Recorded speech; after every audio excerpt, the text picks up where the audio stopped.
देखो बच्चों, example number 2 से स्टार्ट करेंगे। एग्जाम्पल 1 में कुछ खास है नहीं, उस तरह का क्वेश्चन जो है वो एक्सरसाइज में भी दिया हुआ है, तो वहाँ पर उसको हम डिस्कस करेंगे। फिलहाल एग्जाम्पल नंबर 2, ये क्वेश्चन जो है पहले कई बार बोर्ड्स के अंदर पूछा गया है, स्कूल एग्जाम्स में भी इसको पूछ लेता है। तो यहाँ पर हमें एक एक्सटर्नल पॉइंट दिया है, एक्सटर्नल पॉइंट टी। टी से हमने टी पी टेंजेंट बनाई और टी क्यू टेंजेंट बनाई। फिर क्या करना है, हमें दिखाना है कि एंगल पी टी क्यू कहाँ पर है, ये वाला एंगल जिसको मैं रेड बना रहा हूँ, this is angle P T Q. ये क्या होगा, ट्वाइस होगा एंगल ओ पी क्यू का। ओ पी क्यू कहाँ पर है, ओ पी क्यू ये वाला एंगल हमारा। इस एंगल का अगर ट्वाइस कर देंगे हम तो ये वाला एंगल आ जाएगा, कौन से वाला, टी वाला। ऐसा हमें यहाँ पर प्रूव करना है। तो बच्चों बड़ा सिंपल सा क्वेश्चन है। देखो यहाँ पर क्या करो कि कुछ एंगल्स यहाँ पर बना लो। एक तो ये एंगल हो गया, एक ये एंगल हो गया। अब मैंने प्रीवियस वीडियोस में भी बताया है, कभी भी एंगल्स वाला क्वेश्चन आए तो एंगल्स को मार्क कर लिया करो 1 2 3 4। उससे क्या होता है, हमारा क्वेश्चन आसान बनने लगता है, हमें लिखने में आसानी रहती है। ठीक है, तो यहाँ पर हम लोग इस एंगल को ले लेते हैं एंगल 1 और ये एंगल ले लेते हैं एंगल 2। ठीक, इसको पी टी क्यू को भी हम लोग 3 मान रहे हैं और ये जो अंदर है ये वाला एंगल, इसको हम लोग 4 लेके चल रहे हैं। अब ऐसा करने से हमें लिखने में बहुत ज़्यादा आसानी रहेगी, देखना। तो सबसे पहले क्या काम है कि in triangle P Q T triangle की अगर बात करें, टी पी और टी क्यू तो आपस में इक्वल होंगी। Why, T P is equals to T Q. क्या रीजन है, tangents drawn from an external point to the circle are equal. Theorem हमने पढ़ी थी, थ्योरम का बार बार यूज होता रहेगा, लगभग हर क्वेश्चन में थ्योरम लगेगी। थ्योरम पक्की है तो सारे क्वेश्चन समझ में आ जाएंगे। तो बच्चों ये थ्योरम है हमारे पास कि अगर हम एक्सटर्नल पॉइंट से किसी सर्कल पर दो टेंजेंट ड्रॉ करें, दोनों ही टेंजेंट आपस में क्या होंगी, इक्वल होंगी, to the circle are equal. ये एग्जाम में रीजन में पूरी की पूरी थ्योरम एज इट इज लिखनी पड़ेगी, इसके मार्क्स होते हैं। तो बच्चों टीपी और टीक्यू आपस में इक्वल है। अब हमने 9th क्लास में एक थ्योरम पढ़ी थी कि अगर साइड्स इक्वल हैं किसी ट्राइंगल की तो उनके आमने सामने वाले एंगल्स भी इक्वल हो जाएंगे। यानी टीपी के सामने ध्यान से चेक करो एंगल 2 बन रहा है, isn't it? और टीक्यू के सामने एंगल 1 बन रहा है, isn't it? तो यहाँ पर टीपी के सामने है, दिस इंप्लाइज दैट टीपी के सामने एंगल 2 है और टीक्यू के सामने एंगल 1 है, दोनों आपस में इक्वल हो जाएंगे। वाई, रीजन देंगे proper, angles opposite to equal sides are equal. बड़ी सिंपल सी चीज़ है, इतना हम लोगों ने कर दिया, इतना हमें समझ में आ गया। एंगल 2 इक्वल टू एंगल 1 हो गया। अब क्या करना है, bye angle sum property of triangle. इस ट्राइंगल में एंगल सम प्रॉपर्टी लगाएंगे। एंगल सम प्रॉपर्टी क्या कहती है कि ट्राइंगल के तीनों एंगल का सम 180 डिग्री होता है। तो अगर मैं angle 1 plus angle 2 plus angle 3 करूंगा तो मेरे पास 180 डिग्री आ जाएगा, isn't it? ऐसा मैंने किया। अब यहाँ से बच्चों मैं एंगल 1 की वैल्यू निकालने वाला हूँ। एंगल 1 की ही क्यों निकाल रहा हूँ, उसका भी रीजन है, क्योंकि यहाँ पर बड़े ध्यान से देखो कि हमें बेसिकली एंगल 4 और एंगल 3 के बीच में रिलेशन बिठाना है। पीटी क्यू कौन से वाला एंगल है, पीटी क्यू है एंगल 3 और ओपी क्यू कौन सा एंगल है, वो है एंगल 4। तो एंगल 1 और 4 में कहीं ना कहीं रिलेशन है, दोनों साथ साथ बैठे हुए हैं, इसलिए हम यहाँ पर एंगल 1 की वैल्यू निकाल रहे हैं, फिर 4 से उसका रिलेशन बना देंगे, अपने आप आंसर आ जाएगा। तो फिलहाल एंगल सम प्रॉपर्टी लगा के यहाँ पर हमने एंगल 1 की वैल्यू निकाल ली। अब वो कैसे निकालेंगे, देखो एंगल 2 एंगल 1 के इक्वल है, हमने अभी भी प्रूव किया, तो यहाँ एंगल 2 की जगह हम एंगल 1 रख सकते हैं, plus angle 3 is equals to 180 degree. ये हो गया। इसको ऐसे लिख लूँ मैं, twice of angle 1 plus angle 3 is equals to 180 degree. ठीक है बात, angle 1 plus angle 1 twice of angle 1 हो गया। अब यहाँ से बच्चों एंगल 1 की वैल्यू में निकालूँ तो क्या आएगी, therefore twice of angle 1 is equals to 180 minus angle 3 हो जाएगा, ये उधर चला गया। और यहाँ से हम लोग 2 को भी उधर लेकर के जाएं तो एंगल 1 आएगा is equals to half of 180 minus angle 3। Check करो, ये हमारे पास आ गया एंगल 1 की वैल्यू। इसको अपने पास सेव करके रख लो, अभी काम में आएगी। इसको कर देते हैं इक्वेशन नंबर 1। बड़ा सिंपल सा काम अभी हम लोगों ने किया है। ट्राइंगल टीपीक्यू के अंदर एंगल 1 और एंगल 2 इक्वल है, बहुत अच्छी बात है, इक्वल है। उसके बाद क्या किया हमने, एंगल सम प्रॉपर्टी लगा के एंगल 1 की वैल्यू निकाल ली, इतना काम किया। अब देखो एक चीज और नोटिस करो यहाँ पर, वो क्या कि एंगल 1 और एंगल 4 को बच्चों अगर ऐड किया जाएगा तो कितना आएगा, 90 डिग्री आएगा, isn't it? क्योंकि हम लोगों ने पढ़ा है tangent is perpendicular to the radius. Yes, theorem बार बार काम आती रहेंगी। तो ये है तुम्हारे पास टेंजेंट, बिल्कुल सॉलिड कर लेना है चीज को, थ्योरम पक्की करेंगे दिक्कत नहीं आएगी। ये टेंजेंट है, ये रेडियस है, रेडियस और टेंजेंट के बीच में कितना एंगल बनेगा, हमेशा 90 डिग्री का एंगल बनता है। यानी ये पूरा angle which is angle O P T, यानी कि एंगल 1 में अगर 4 को ऐड करेंगे तो बच्चों कितना आएगा, 90 डिग्री आएगा। तो इसी चीज का हम लोग यूज करने वाले हैं। नीचे हम लोग लिख रहे हैं अब कि angle 1 now angle 1 plus which angle, angle 4 is equals to what 90 degree. क्यों ऐसा कह रहे हैं? क्योंकि tangent is perpendicular to the radius, that's why we are saying this. ये हमारे पास यहां से भी एंगल 1 की वैल्यू निकालेंगे, दिस इंप्लाइज दैट, ये दिस इंप्लाइज दैट का साइन होता है। Angle 1 is equals to 90 minus angle 4। Check करो, यहां से भी हमने एंगल 1 की वैल्यू निकाल ली है। ये हो गई हमारे पास दूसरी बात। अब देखो मैथ्स में यही तो स्मार्टनेस होती है, हमने दोनों जगह से क्या किया, इधर से भी एंगल 1 निकाला, इधर से भी एंगल 1 निकाला। अब दोनों को क्या करेंगे, इक्वेट कर देंगे, ठीक है कि नहीं। ये वाली वैल्यू पूरी की पूरी इस पूरी वैल्यू के इक्वल हो जाएगी, क्योंकि दोनों ही एंगल 1 की ही वैल्यू है। समझ में आ रही है बात? तो यहां से अब हम क्या करेंगे, from first and second, just हमें इतना करना है और अपने आप आंसर अपने आप आ जाएगा। From first and second, from first and second क्या रिजल्ट आ रहा है, half of 180 minus angle 3 is equals to 90 minus angle 4। ये हमारे पास हो गया। अब बच्चों हाफ के अंदर मल्टीप्लाई करो, 180 बाई 2 करेंगे 90 हो जाएगा, माइनस हाफ इधर जाके इसके साथ में मल्टीप्लाई होगा एंगल 3 के साथ, तो एंगल 3 बाई 2 आ जाएगा, इज इक्वल्स टू सामने 90 माइनस एंगल 4 हो गया। ऐसे अब देखो क्या किया करो, इनको साथ साथ में कट कर दो, लंबा क्वेश्चन को चलाने की जरूरत नहीं है। यहाँ प्लस का 90 है, यहाँ पर भी प्लस का 90 है, दोनों कैंसिल। थोड़ी स्मार्टनेस लगाओ और इस तरह से कैलकुलेशन को किया करो। इसके बाद देखो यहां से रिजल्ट अपने आप आ रहा है, माइनस माइनस है, माइनस से माइनस भी कैंसिल आउट हो गया। तो हमारे पास क्या आ गया कि angle 3 is equals to what, twice of angle 4। ये एंगल 2 उधर चला जाएगा ना 4 के पास, तो angle 3 is equals to twice of angle 4। और एंगल 3 का ही क्या नाम है, ऊपर जाके चेक करो, हमने अभी अभी लिखा है एंगल 3 का नाम क्या है, एंगल PTQ। वो इक्वल हो गया OPQ के ट्वाइस के। चलो भाई ये हमारा प्रूफ हो गया, angle PTQ is equals to twice of angle OPQ। ठीक है, ऐसे करके हम इसको प्रेजेंट करेंगे। बड़ा आसान सा बढ़िया सा क्वेश्चन है और हाईली इंपॉर्टेंट है। पूरी वीडियो को बच्चों वॉच किया करो, मैं कई बार बताता हूँ, पूरी वीडियो वॉच करोगे तभी टोटल बेनिफिट मिलेगा, क्योंकि बीच बीच में क्वेश्चंस में कंसेप्ट्स आते हैं, नए नए अलग अलग कैलकुलेशंस की ट्रिक्स आती हैं, कहाँ कैसे लिखना है, बोर्ड के अंदर प्रेजेंट करना है, वो धीरे धीरे करके क्वेश्चन वाइज ही क्लास के अंदर मैं डिस्कस करता हूँ। तो पूरी वीडियो ध्यान से देखा करो, एक एक चीज़ को नोट किया करो, नो डाउट फायदा होगा। फटाफट से चलते हैं नेक्स्ट एग्जाम्पल की तरफ। एग्जाम्पल नंबर 3 बहुत बहुत इंपॉर्टेंट क्वेश्चन, और 10th चैप्टर सर्कल्स के अगर सबसे टिपिकल क्वेश्चंस की बात करें तो ये वाला क्वेश्चन उनमें रखा जा सकता है। सबसे खास बात इस क्वेश्चन की क्या है बच्चों, कि इस क्वेश्चन के अंदर एक से ज़्यादा चैप्टर्स के कंसेप्ट यूज होंगे। इसके अंदर ट्राइंगल्स चैप्टर में जो तुम लोगों ने सीखा, ट्राइंगल्स को सिमिलर करना, वो कंसेप्ट भी यूज होगा। दूसरा, इसके अंदर सर्कल्स चैप्टर के तो कंसेप्ट यूज होंगे ही होंगे। तो एक से ज़्यादा चैप्टर के कंसेप्ट्स यूज हो रहे हैं, यानी कि CBSE एक क्वेश्चन में ही 2 चैप्टर्स के कंसेप्ट हमारे चेक कर सकता है, एक तीर से 2 निशाने। इसलिए CBSE का फेवरेट क्वेश्चन में से रहता है, 1-2 बार पहले पेपर में पूछा भी गया है। दूसरा, अगर ये पेपर में आएगा तो मैक्सिमम मार्क्स में आएगा बच्चों, यानी 5 मार्क्स का इस बार मैक्सिमम क्वेश्चन होने वाला है। 5 मार्क्स के अंदर एग्जाम के अंदर आएगा ये, अगर आता है तो। ठीक है, इसको बड़े ध्यान से समझना, थोड़ा लेंथी क्वेश्चन भी है, लंबा चलेगा, काफ़ी सारी चीज़ें इसमें समझने की हैं। तो सबसे पहले जो चीज़ हमें इसमें समझनी है वो है कि ये वाले एंगल देखो, ये जो 2 एंगल बने हुए हैं, ये दोनों एंगल आपस में इक्वल होंगे, है ना, क्योंकि हम लोगों ने एक थ्योरम पढ़ी है कि tangents from an external point are equally inclined to each other, यानी टेंजेंट्स आपस में इक्वल एंगल बनाती हैं।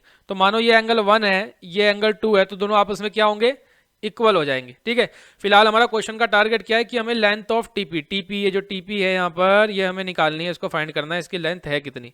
तो उसके लिए हम सबसे पहले क्या करेंगे, पहले तो हमें ये समझना है कि ये जो TR है ये यहाँ पर परपेंडिकुलर होगी, 90 डिग्री का एंगल बनाएगी इस जगह पर। अब ये कैसे बनाएगी वो समझो। तो उसके लिए मैंने बताया कि एंगल 1 और एंगल 2 इक्वल हो जाएंगे। तो सबसे पहले हम यही लिखेंगे, सबसे पहली बात हेयर, यहाँ से इसका सॉल्यूशन शुरू हो जाता है, बिल्कुल ऐसे ही प्रेजेंट करना है पेपर के अंदर। Here angle 1 is equals to angle 2, why, because tangents are equally inclined to each other. ठीक है ना, टेंजेंट्स क्या होंगी, इक्वली इंक्लाइंड होती हैं बच्चों, equally inclined to each other. अच्छा, अब TP is equals to TQ है, TP is equals to TQ है, ऐसा क्यों कह रहे हैं, क्योंकि tangents from an external point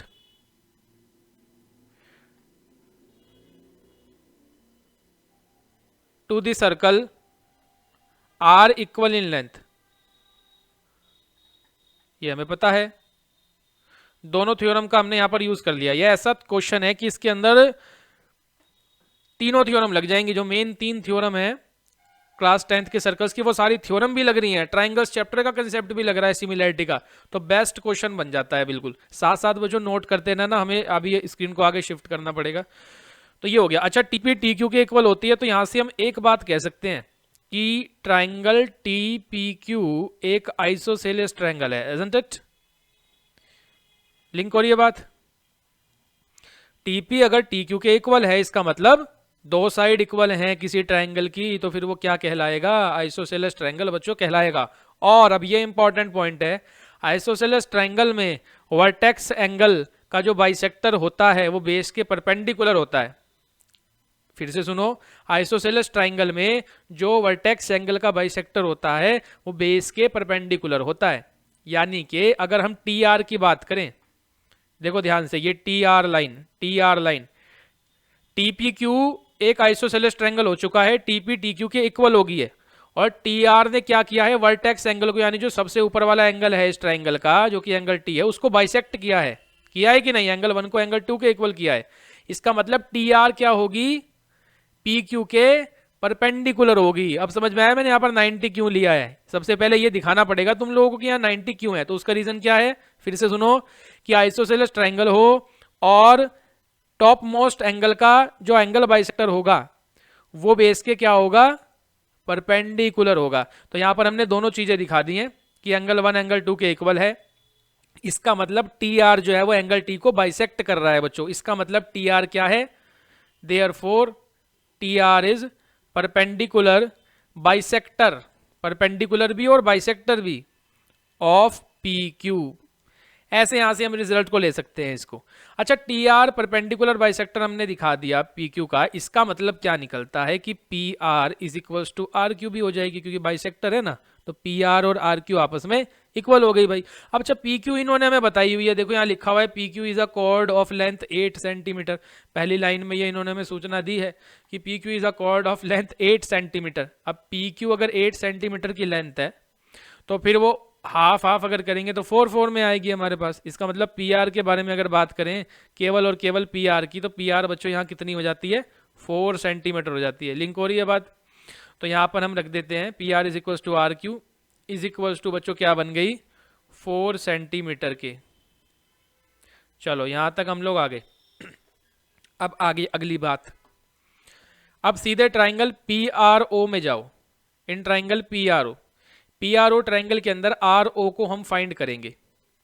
ठीक है, देखो in triangle P R O by Pythagoras theorem. Pythagoras में यहां लगा सकता हूं क्योंकि 90 डिग्री का ये ट्राइंगल बन चुका है।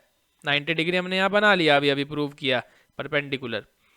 तो 90 के ठीक सामने पी ओ क्या होगी बच्चों? हाइपोटेन्यूज होगी, isn't it?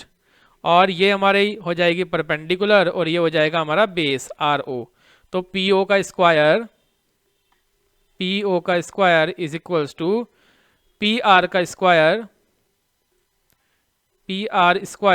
Plus R O square, ये हमारे पास आ जाएगा। और पी ओ कितनी है भाई? 5 है क्वेश्चन में, देखो पी ओ 5 दी हुई है। पी आर कितनी है? अभी हमने निकाली ना, पी आर 4 सेंटीमीटर, तो यहाँ पर रखेंगे 4 स्क्वायर, यहाँ से आर ओ निकाल पाएंगे। तो बच्चों इसको जैसे ही हम सॉल्व करेंगे 25 minus 16 is equals to R O square, और यहाँ से आर ओ हमारे पास आ जाता है अंडर रूट ऑफ 9, यानी कि बच्चों आर ओ हमारा हो गया 3 सेंटीमीटर का। चेक करो, आर ओ हमने निकाल ली 3 सेंटीमीटर, आर ओ आ चुकी है 3 सेंटीमीटर, यहाँ लिख देते हैं 3 सेंटीमीटर। चलो भाई, इतना काम हो गया। अभी तक क्वेश्चन में क्या क्या हुआ है?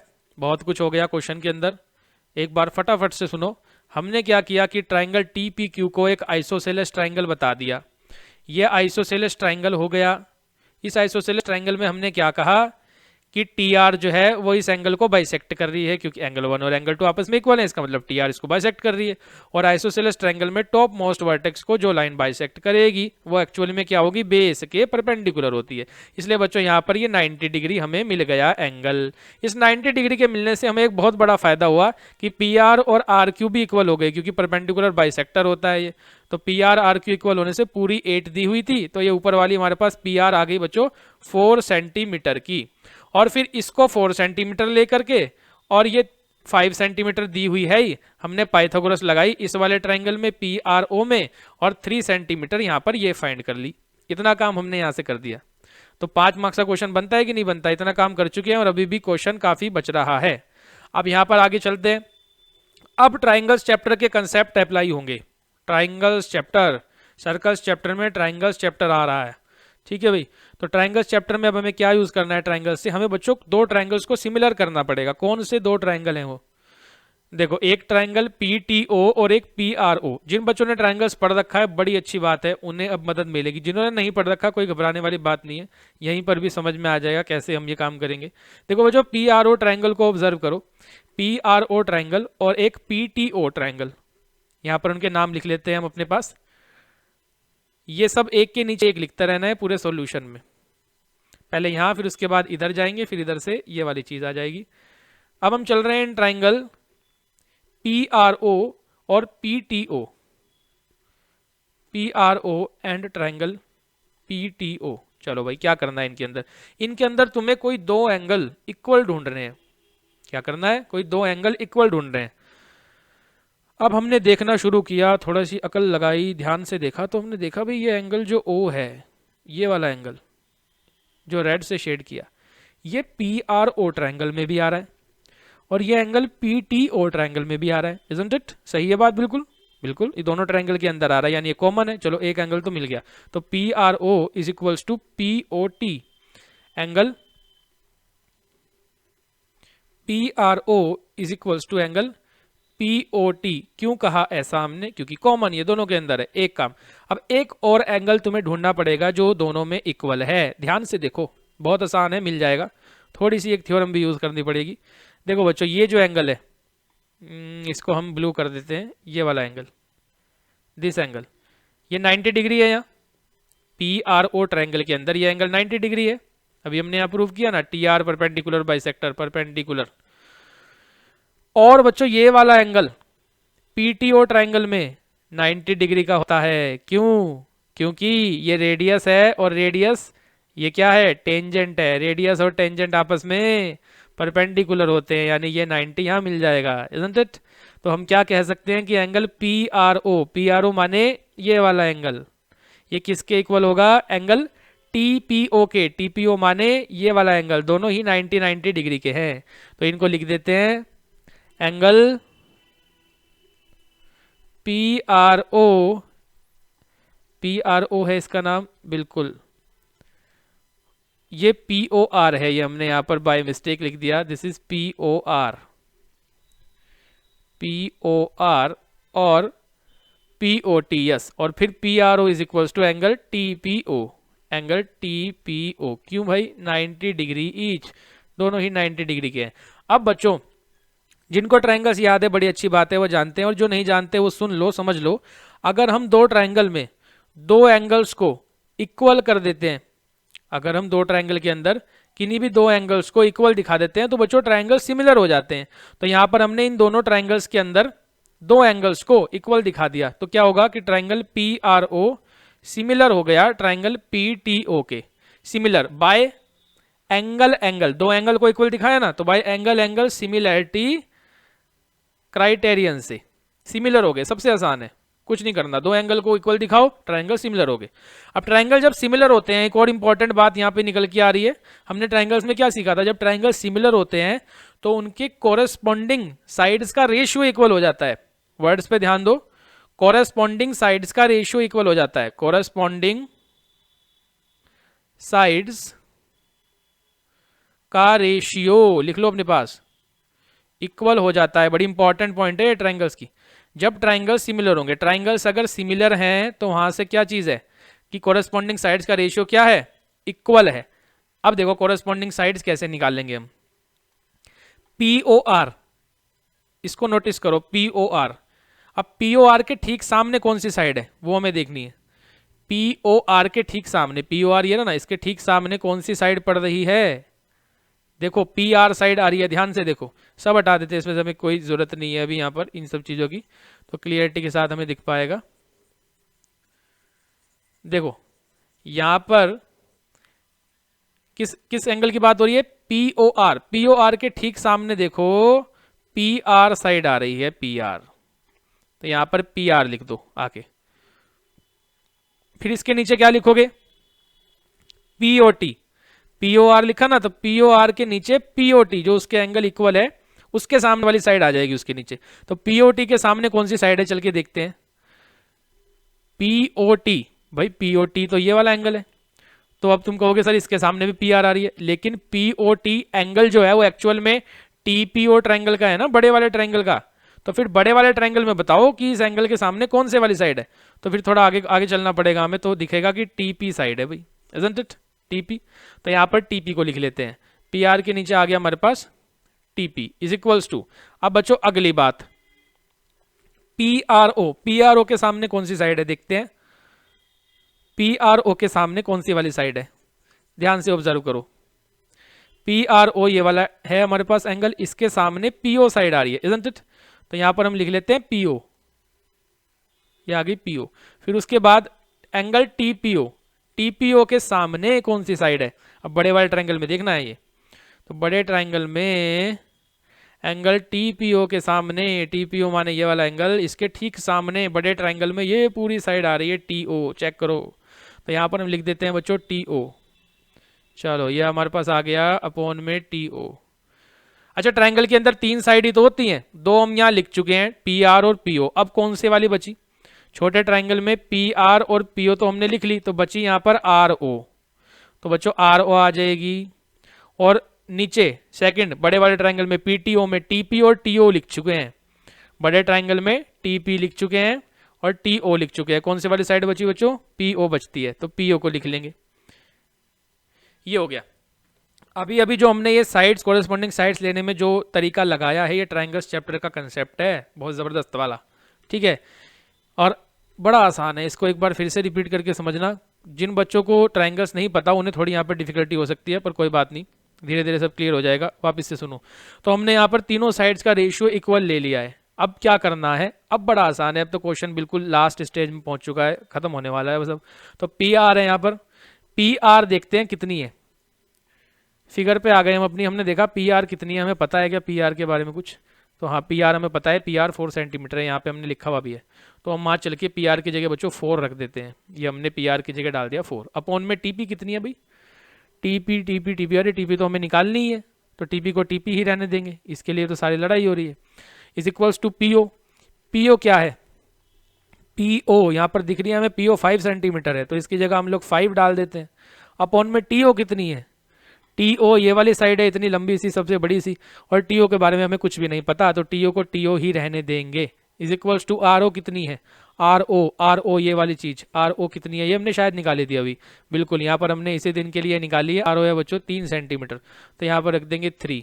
और अपॉन में PO कितनी है? फिर से चलते हैं, PO दिखाई दे रही है बच्चों 5 सेंटीमीटर है, तो PO की जगह हमने 5 रख दिया। चलो भाई यहाँ तक इतना काम हो गया। अब थोड़ा दिमाग लगाना है और कॉमन सेंस का यूज करना है। हमें एक्चुअल में निकालना क्या है? हमें तो इस क्वेश्चन के अंदर जो हमारा टारगेट है वो है TP, हमें TP फाइंड करनी है बच्चों, TP। तो TP निकालने के लिए अब तुम्हारे पास ये इक्वेशन है यहाँ पर जो लिखी हुई है, ये इक्वेशन। अब तुम थोड़ी कॉमन सेंस लगाओ, अगर तुम्हें TP निकालनी है इस इक्वेशन से, कैसे निकालोगे? इतना मैथमेटिक्स वाला ब्रेन तो सबके पास होता है, यहाँ से अगर हमें TP निकालनी है तो कैसे निकाल पाएंगे? अरे भाई इनको कंपेयर करेंगे ना, इन दोनों को कंपेयर करेंगे तो TP आ जाएगी। तो इसका तो हमें कोई यूज़ करना ही नहीं है, इसको रहने दो ऐसी।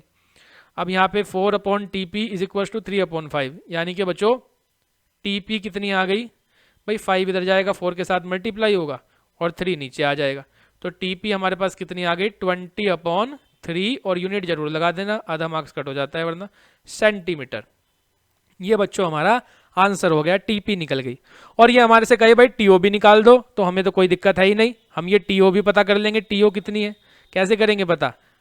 कैसे करेंगे पता, क्वेश्चन में हालांकि पूछी नहीं है लेकिन निकाल देते हैं यहाँ से हम, अगर बोर्ड में पूछी ले तो यहाँ पर हम टी ओ को और इसको कंपेयर कर लेंगे, ठीक है। तो टी ओ के लिए 5/TO इज इक्वल्स टू 3/5, इतनी चीज़ कंपेयर करो तो टी ओ कितनी बनती है 5 × 5/3 यानी कि 25/3। लो भाई हमने और भी यहाँ पर टी ओ भी निकाल दी। ऐसे करके बच्चों ये पूरा क्वेश्चन चलेगा, पेपर में अगर आया तो मैंने बताया 5 मार्क्स में आएगा, इसकी अच्छे से प्रैक्टिस करके सभी जाना। स्टैंडर्ड हो चाहे बेसिक, किसी के भी पेपर में पूछा जा सकता है। और ये एक क्वेश्चन ऐसा है जिसके अंदर एक से ज़्यादा चैप्टर के कंसेप्ट लग रहे हैं, ठीक है ना, इसलिए बोर्ड का फेवरेट रहते हैं इस तरह क्वेश्चन जिनमें एक ही क्वेश्चन से 2-3 निशाने लग जाएं, एक ही तीर से 2-3 निशाने लग जाएं। बच्चों से एक ही चैप्टर, एक क्वेश्चन डाला और एक ही क्वेश्चन से 2-3 चैप्टरों का बोर्ड ने बच्चों से पूछ लिया, तो ऐसे क्वेश्चन अच्छे रहते हैं, इसको सभी अच्छे से कर लेंगे। एक्सरसाइज 10.2 का क्वेश्चन नंबर 1, ये 1 मार्क्स के अंदर एमसीक्यू वगैरह में कभी कभार पूछ लेता है पेपर के अंदर, आसान सा सिंपल सा क्वेश्चन है। देखो बच्चों यहाँ पर कहा गया है from a point Q the length of the tangent to a circle is 24 centimetre.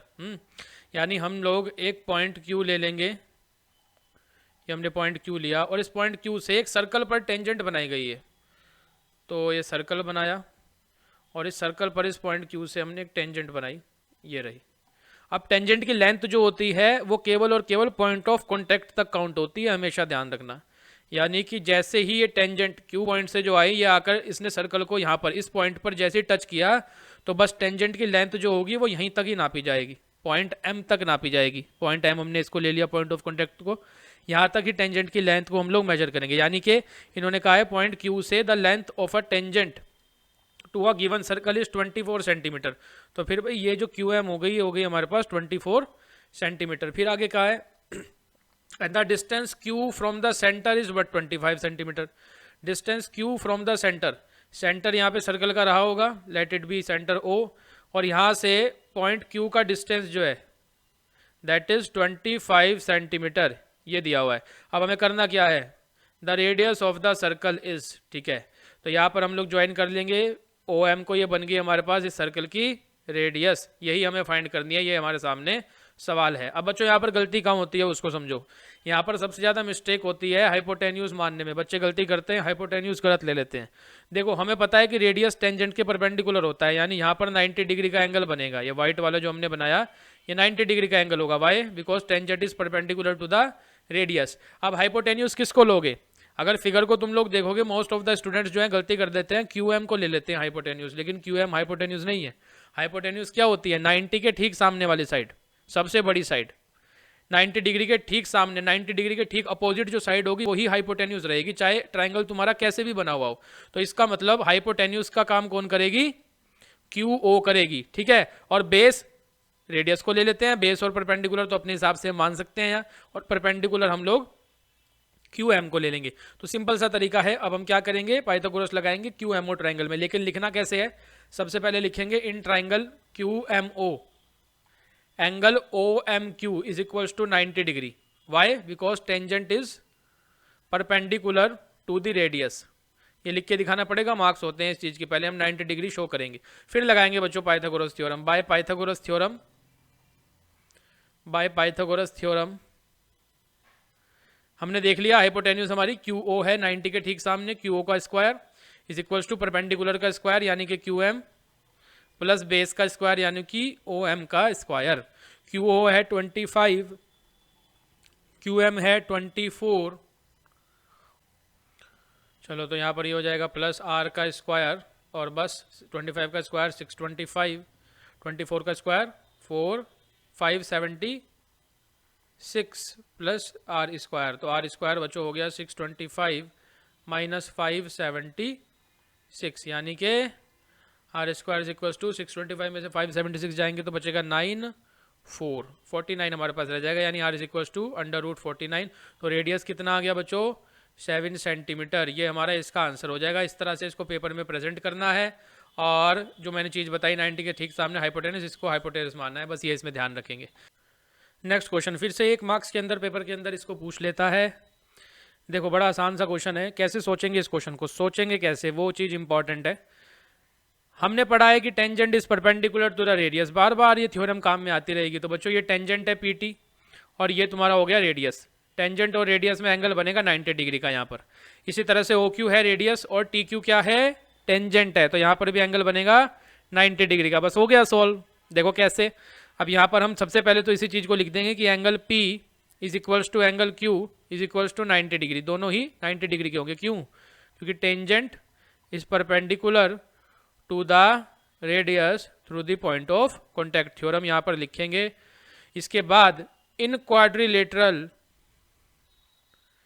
POQT, POQT एक क्वाड्रिलेटरल है, ध्यान से देखो, 4 sided figure, PT, TQ, OQ और PO, 4 साइड वाली फिगर एक क्वाड्रिलेटरल है।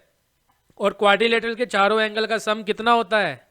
360 डिग्री होता है। यस, तो यानी यहाँ पर एंगल P में अगर ऐड करें एंगल O को, उसमें ऐड करें एंगल Q को और उसमें ऐड करें एंगल T को, चारों एंगल को जोड़ेंगे तो इक्वल टू 360 डिग्री आ जाएगा बच्चों। अब एंगल P तो 90 है तो 90 रखा, एंगल O कितना है यहाँ पर दिया हुआ है, देखो 110, 110 रखा, एंगल Q कितना है वो भी 90 है, 90 रखा, plus angle T is equals to 360 degree हमारे पास आ गया। तो फटाफट से यहाँ से एंगल T निकल आएगा। देखो एंगल T का ही पूरा नाम क्या है? एंगल PTQ है, तो यानी इसको हम लिख लेते हैं angle PTQ is equals to 360 degree minus, ये सबको ऐड करो, ये बन गया हमारे पास 110 प्लस 90 200 और 290, तो माइनस 290। तो ऐसा करने से बच्चों PTQ कितना आ गया? 70 डिग्री। 70 डिग्री हमारा इसका आंसर हो जाता है। क्वेश्चन नंबर 3 बच्चों 1 मार्क्स के अंदर पूछ लेता है, if tangents P and PB from a point P to a circle with centre O are inclined to each other at an angle of 80 degree. क्या मतलब हुआ? हमने एक सर्कल बना लिया, एक एक्सटर्नल पॉइंट, अच्छा देखो कह रहा है टेंजेंट्स PA एंड PB, यानी कि P एक्सटर्नल पॉइंट ऑब्वियस है, तभी तो उससे PA और PB टेंजेंट्स बनेंगी।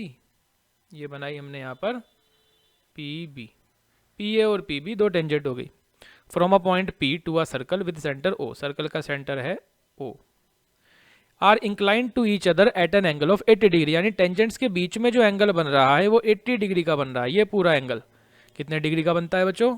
80 डिग्री का कंप्लीट एंगल बन रहा है। क्या करना है? Then POA is equal to, angle POA निकालना है, तो बनाते हैं POA।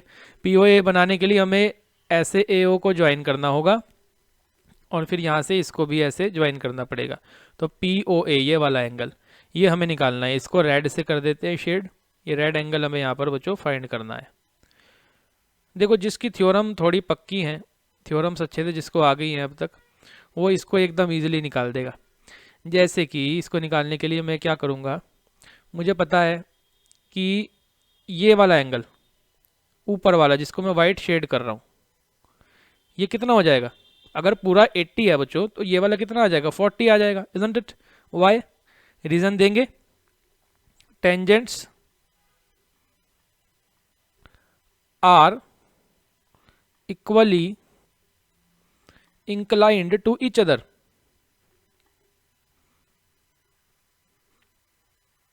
Isn't it? इसलिए 40-40 का एंगल बनेगा, ऊपर भी 40 नीचे भी 40। तो ये वाला एंगल इसको हम कह देते हैं, नाम दे देते हैं कुछ, वाइट वाले एंगल को एंगल 1। तो इसलिए यहां पर हमारे पास एंगल 1 हो गया 40 डिग्री का, 80 का हाफ। अब बच्चों अगर इस एंगल की बात करें तो ये भी थ्योरम बेस्ड है पूरा का पूरा। इस एंगल की अगर मैं बात करता हूं, इसको नाम दे देते हैं एंगल नंबर 2। एंगल 2 हमारे पास हो जाएगा 90 डिग्री का। Angle 2 is equals to 90 degree. Why? Because tangent is perpendicular to the radius, doesn't it? ये रेडियस है, PA टेंजेंट है, 90 डिग्री का एंगल बनाएंगे। अब ये वाला एंगल हमें निकालना है, इसको एंगल 3 मान लेते हैं। तो कितना आसान है, अब इससे आसान क्या हो सकता है भाई? यहाँ पर ये 90 हो गया, ये 40 हो गया, एंगल 3 निकालना है। ये तो क्वेश्चन पेपर में आ जाना चाहिए, है ना? और आ भी जाता है, ऐसा नहीं है कि नहीं आता, 1-2 मार्क्स में पूछ लेता है। तो इन ट्राइंगल PAO में बच्चों हम एंगल सम प्रॉपर्टी लगा देंगे। तो angle 1 plus angle 2 plus angle 3 is equals to 180 degree हो गया। चलो भाई फटाफट से एंगल 3 निकाल देते हैं। तो एंगल 1 हमने निकाला 40 है, एंगल 2 हमने देखा 90 है, plus angle 3 is equals to 180 degree हो जाता है। तो एंगल 3 हमारे पास आ गया 180 माइनस 130, यानी कि बच्चों फाइनल आंसर हो जाता है 50 डिग्री। इस तरह से हम इसको पेपर में करेंगे। तो इसका राइट ऑप्शन क्या है? ए पार्ट। चलो बच्चों, यहाँ पर स्क्रीन पर फिलहाल दिखाई दे रहे हैं क्वेश्चन नंबर 4, 5 और 6। तो सबसे पहले क्वेश्चन नंबर 4 हम करेंगे। एक चीज़ मैं और बता दूं, वीडियो के डिस्क्रिप्शन में टेलीग्राम चैनल के लिंक दिए हुए हैं। प्रीवियस ईयर के पिछले 3 सालों के जो सर्कस चैप्टर से बोर्ड के अंदर क्वेश्चन पूछे हैं उनका मैंने कंपाइल किया हुआ है, उनको सभी को एक शीट के अंदर, और वो टेलीग्राम पे डाल चुका हूं मैं। तो वहाँ पर जा करके उसको निकाल के जरूर प्रैक्टिस कर लेना, तुम लोगों को पता लग जाएगा कि किस तरह के क्वेश्चन सर्कस चैप्टर से पूछ रहा है। ठीक है बच्चों, और जल्दी इसकी एक शीट और आने वाली है, बड़ी ही इंपॉर्टेंट क्वेश्चन की वर्कशीट होगी, वो डीपीपी होगी, डेली प्रैक्टिस प्रॉब्लम समझ सकते हो।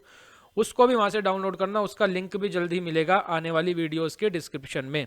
तो टेलीग्राम पे जाकर वो चीज़ें निकाल लेनी है ना, फिर उनको सॉल्व करना। और कोई दिक्कत आए तो टेलीग्राम पर ही या व्हाट्सएप पे जो नंबर मैंने प्रोवाइड किया हुआ है उस पर मैसेज करो, टेक्स्ट करो, फिर उसका रिप्लाई आएगा। हो सकता है तो उस पर मैं वीडियो भी प्रोवाइड करा दूंगा। फिलहाल 4th क्वेश्चन देखते हैं, बड़ा आसान सा क्वेश्चन है बच्चों। यहाँ पर कह रहा है prove that the tangents drawn at the ends of a diameter of a circle are parallel. यानी कि अगर मैं एक सर्कल ड्रॉ करता हूँ, ऐसे सर्कल ड्रॉ हुआ, अब सर्कल के एंड्स पर देखो क्या लिखा है, drawn at ends of a diameter, यानी पहले तो डायमीटर बनाओ सर्कल का। तो ये हमने सर्कल का डायमीटर ड्रॉ कर लिया, ये बनाया हमने सर्कल का डायमीटर। और सर्कल का डायमीटर जो ये ए बी है, इसके एंड पॉइंट्स पे टेंजेंट है, यानी कि एक टेंजेंट तो ए पॉइंट पर है और दूसरी टेंजेंट दूसरे एंड पॉइंट पर यानी बी पॉइंट पर बनी हुई है। तो इस तरह से बच्चों कुछ बनेंगी ये टेंजेंट्स बिल्कुल स्ट्रेट। नाम इनको दे देते हैं, नामकरण कर देते हैं। इसका नाम कर देते हैं एम एन और ये कर देते हैं अपनी पी क्यू। यहां पर हमें मिल गया सेंटर ओ। अब क्या करवाना चाह रहा है, ये कह रहा है कि ये प्रूव कर दो, टू प्रूव आर पैरेलल, कि ये टेंजेंट्स क्या होंगी, पैरेलल होंगी, ऐसा हमें यहाँ पर प्रूव करना है। तो टू प्रूव में आ जाएगा M N parallel to P Q, दोनों को पैरेलल दिखाना है। अब बच्चों कंसेप्ट क्या कहता है वो ध्यान से सुनो, यही नहीं बाकी जगह भी काम में आएगा, इस चीज को ध्यान रखना। कभी भी अगर किन्हीं दो लाइंस को तुम्हें पैरेलल दिखाना है तो 3 मेन तरीके होते हैं जिनसे पैरेलल दिखा सकते हो। वो 3 तरीके कौन कौन से हैं देखो, या तो अल्टरनेट एंगल्स को इक्वल दिखा दो तो लाइंस पैरेलल प्रूव हो जाएंगी, या कॉरेस्पॉन्डिंग एंगल्स को इक्वल दिखा दो तो भी लाइंस पैरेलल प्रूव हो जाती हैं, या फिर बच्चों को इंटीरियर एंगल का सम, किनका, को इंटीरियर एंगल्स का सम 180 डिग्री दिखा दो तो भी लाइंस पैरेलल प्रूव हो जाएंगी। ये 3, अगर इन 3 में से कोई एक भी काम कर दिया ना तो लाइंस अपने आप ही पैरेलल हो जाती हैं। अब देखो यहाँ पर हम कौन सा काम कर सकते हैं इन 3 में से, थोड़ा सोचते हैं पहले। क्वेश्चन को क्या करना चाहिए, थिंक करना चाहिए, सोचना चाहिए। तो मेरे को पता है कि ये रेडियस है ओ ए, और ओ बी भी बच्चों क्या है, ओ बी भी रेडियस है, isn't it? अच्छा, रेडियस टेंजेंट के परपेंडिकुलर होता है हम जानते हैं, तो यानी ए ओ जो है वो एम एन के परपेंडिकुलर होगा, यानी कि यहाँ पर इस जगह पर ये 90 डिग्री का एंगल बनाएगा, नो डाउट बनाएगा कि नहीं बनाएगा, बिल्कुल बनाएगा। इसी तरह से ओ बी जो है वो पी क्यू के परपेंडिकुलर है, तो वो यहाँ पर 90 डिग्री का एंगल, ठीक है, क्योंकि ओ बी भी रेडियस है और पी क्यू टेंजेंट है तो परपेंडिकुलर होगा, यहाँ पर 90 डिग्री का एंगल बनाएगा। तो हम क्या देख रहे हैं, देखो जेड शेप बन रही है, ये देखो जेड शेप रेड कलर की जेड शेप याद है। अल्टरनेट एंगल्स को याद रखने के लिए हम लोग इस तरीके का इस्तेमाल करते हैं। अल्टरनेट एंगल्स जेड शेप में बनते हैं, बन रहे हैं कि नहीं, देखो ये भी 90 और ये भी 90, दोनों एंगल क्या हो रहे हैं, इक्वल हो रहे हैं। और बच्चों जब अल्टरनेट एंगल्स इक्वल हो जाएं तो लाइंस क्या हो जाती हैं, पैरेलल हो जाती हैं। इस तरीके का हम लोग यूज करेंगे इस क्वेश्चन को प्रूव करने में। तो अपने पास ये 2 तरीके भी यूज लिख लेना, ये भी काम में आ जाते हैं कभी कभी। फिलहाल ये क्वेश्चन अल्टरनेट एंगल से होगा, अब इसको लिख लेते हैं कि हमें लिखना कैसे है, इसको प्रेजेंट कैसे करना है। तो प्रूफ में गिवन तो सभी लिख ही लेंगे, गिवन में क्या लिखना होता है, गिवन में कुछ भी ज्यादा नहीं लिखना होता। O is the centre of the circle, O is the centre, और क्या लिखेंगे, M N and P Q are tangents, बस ये गिवन हुआ। टू प्रूव में, गिवन टू प्रूव के पेपर में मार्क्स होते हैं, सब लिखा करो। फिर to prove M N parallel to P Q, अब प्रूव करेंगे।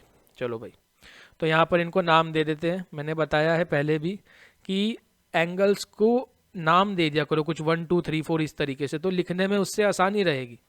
तो एंगल 1, अब बच्चों सीधे हम बात करते हैं एंगल 1 की। एंगल 1 इक्वल होगा एंगल 2 के, दोनों क्या होंगे 90 डिग्री ईच। क्यों 90 डिग्री क्यों है ये? क्योंकि tangent is perpendicular to the radius. चलो भाई ये काम हो गया। लेकिन but these are alternate angles, और अल्टरनेट एंगल्स इक्वल हो जाएं तो दिस इंप्लाइज दैट जिन लाइंस के बीच में बन रहे हैं, किन के बीच में बन रहे हैं, एम एन और पी क्यू के, तो M N is parallel to P Q, hence proved. चलो नेक्स्ट क्वेश्चन देखते हैं, क्वेश्चन नंबर 5। चलो बच्चों question number 5, prove that the perpendicular at the point of contact to the tangent to a circle passes through the centre. समझो देखो ध्यान से, हम यहां पर एक सर्कल ड्रॉ कर लेते हैं। सबसे पहले सर्कल बनाया और एक टेंजेंट बना दी, और ये हमारे पास यहाँ पर ऐसे एक परपेंडिकुलर है, क्वेश्चन में कहा है ना उसने, तो ये हमने यहाँ पर एक परपेंडिकुलर बनाया 90 डिग्री का। अब कुछ नेमिंग कर देते हैं, इसको O कह देते हैं, ये हो गया हमारे पास P, टेंजेंट का भी नाम दे देते हैं MN, टेंजेंट हो गई, ठीक है। चलो भाई अब क्या एक्चुअल में क्या प्रूव क्या करना है उसको समझो। तो गिवन क्या है, सबसे पहली बात इसने कहा है कि perpendicular at the point of contact, perpendicular at the point of contact, point of contact है बच्चों P, point of contact P है जहां पर सर्कल से टेंजेंट टच हो रही है, और ये OP परपेंडिकुलर है MN के, OP is perpendicular to MN, ये इन्होंने कहा है परपेंडिकुलर दी हुई है। प्रूव क्या करना है, पासिस थ्रू द सेंटर, जो परपेंडिकुलर होगा टेंजेंट के वो एक्चुअल में कहां से पास होगा, passes through the centre, centre से पास होगा। यानी कि हमें एक तरह से ये दिखाना है कि ये जो PO है ये सेंटर से होकर के जा रही है, यानी कि हमें ये दिखाना है कि O एक्चुअल में क्या है, सर्कल का सेंटर है। तो टू प्रूव में चीज आ जाएगी O is the centre of the circle, ये चीज हमें शो करनी है। फिर से सुनो, OP अगर MN के परपेंडिकुलर है तो इसका मतलब OP सेंटर से होकर के जाएगी, ये हमें दिखाना है। तो अगर हम ये दिखा दें कि O सर्कल का सेंटर है तो ऑटोमेटिकली ये प्रूव हो गया ना कि OP सेंटर से होकर जा रही है, क्योंकि O ही सेंटर है। तो एक्चुअली में टू प्रूव में हमें क्या लिखना है कि O is the centre of the circle, O को हम सर्कल का सेंटर दिखाने वाले हैं।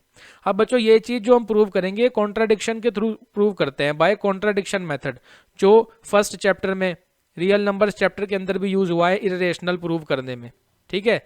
बाय कॉन्ट्राडिक्शन मेथड हम इसको सॉल्व करेंगे, बहुत आसान सा क्वेश्चन है। देखो इसको लिखना कैसे है, अब हमें आगे प्रूफ। तो हम मान लेते हैं let O dash be the centre of the circle, ये हमने मान लिया है नहीं, O dash be the centre of the circle. जैसे हम रूट 2 को इरेशनल प्रूव करते थे तो क्या करते थे, रूट 2 को मान लेते ना, let root 2 be a rational number, rational मान लेते थे, रेशनल है तो नहीं ना, लेकिन रेशनल मान के फिर आगे उसको प्रूव करते थे कॉन्ट्रडिक्शन मेथड से। इसी तरह से यहां पर हो रहा है सेम टू सेम। हम क्या कर रहे हैं, O डैश को सेंटर मान लिया तो यहां पर O डैश बना लेते हैं एक पॉइंट,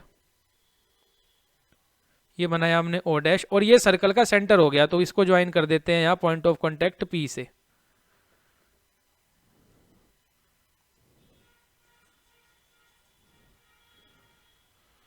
चलो इसको हमने यहां पर पॉइंट ऑफ कांटेक्ट P से ज्वाइन कर दिया।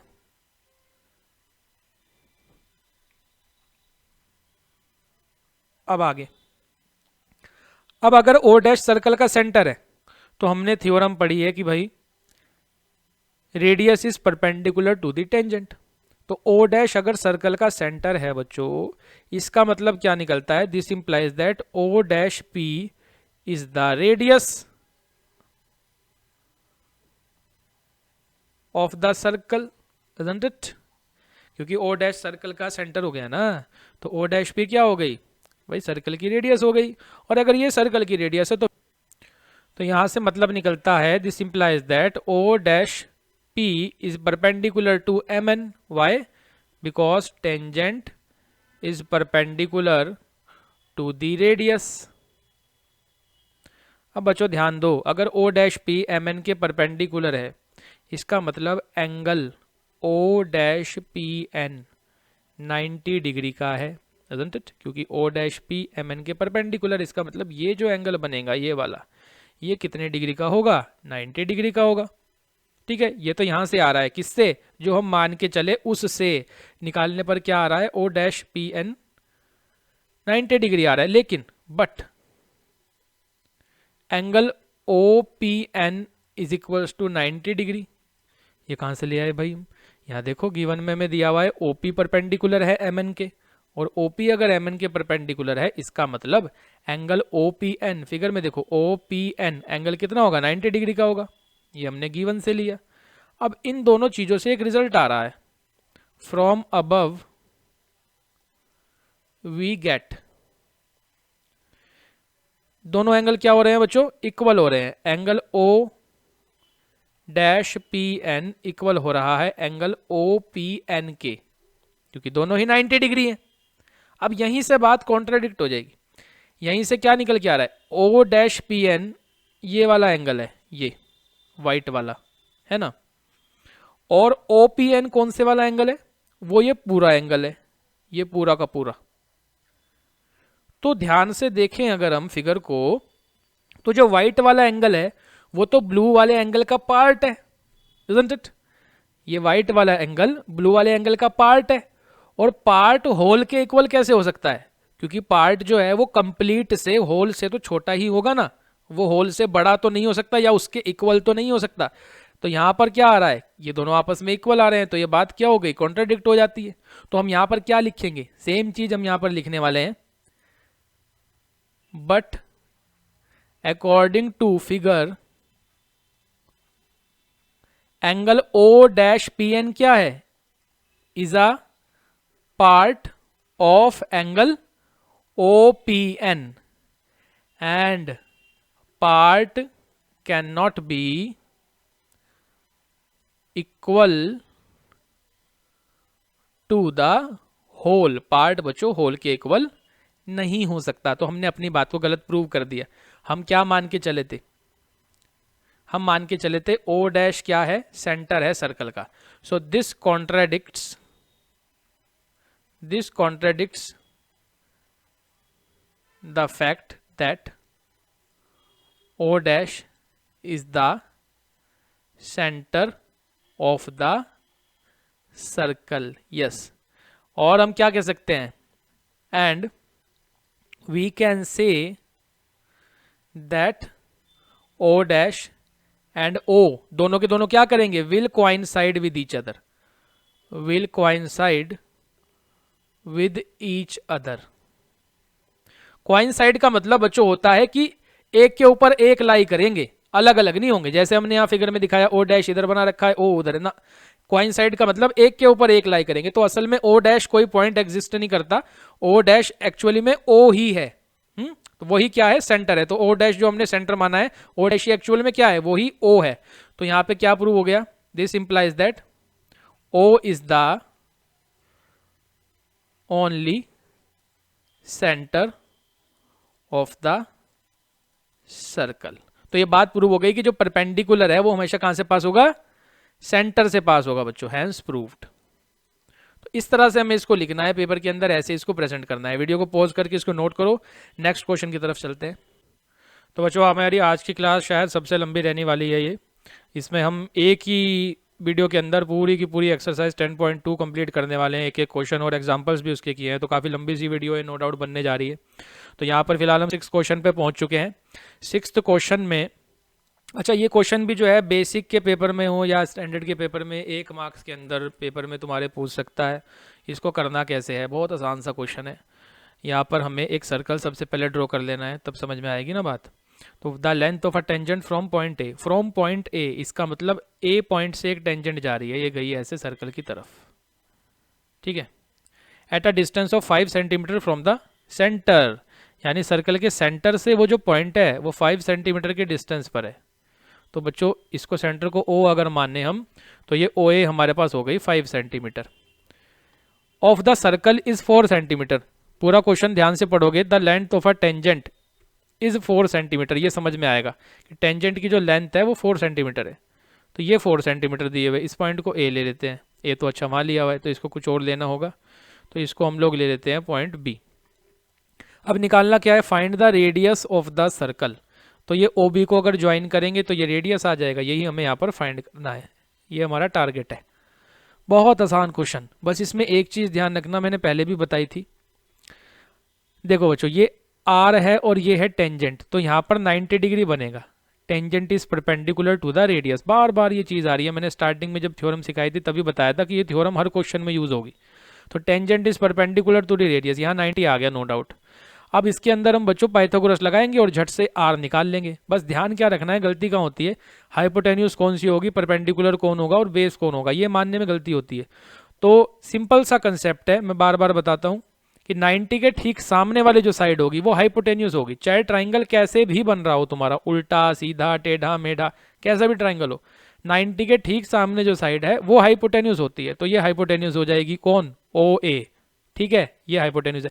अब बेस और परपेंडिकुलर तो हम कुछ भी ले सकते हैं यहाँ, तो इसको परपेंडिकुलर ले लो और एक जो इधर वाली बच गई इसको बेस ले लो, इस तरह से क्वेश्चन को चलाओ। तो अब यहाँ सबसे पहले तुम क्या लिखोगे कि angle B is equals to 90 degree, क्यों, क्योंकि tangent is perpendicular to the radius. चलो जी, अब इसके बाद triangle, in triangle O B A by Pythagoras theorem, which theorem, Pythagoras, बहुत मदद करती है, बार बार आती है पाइथागोरस थ्योरम। तो भाई हाइपोटेन्यूस है ओ ए का स्क्वायर, परपेंडिकुलर है ओ बी का स्क्वायर, फिर उसके बाद बेस है हमारा ए बी उसका स्क्वायर, ओ ए हमें पता है 5 का स्क्वायर, ओ बी हमें पता है बच्चों आर है, आर का स्क्वायर ये निकालना है, ए बी हमें पता है 4 है, 4 का स्क्वायर। 5 और 4 जब पाइथागोरस थ्योरम में आ जाएं तो बची हुई साइड तो 3 होती है, सबको पता है। इसको सॉल्व करोगे तो आर यहाँ से देखोगे कि 3 सेंटीमीटर आ जाएगा। तो बच्चों रेडियस इस सर्कल की हो जाने वाली है 3 सेंटीमीटर की।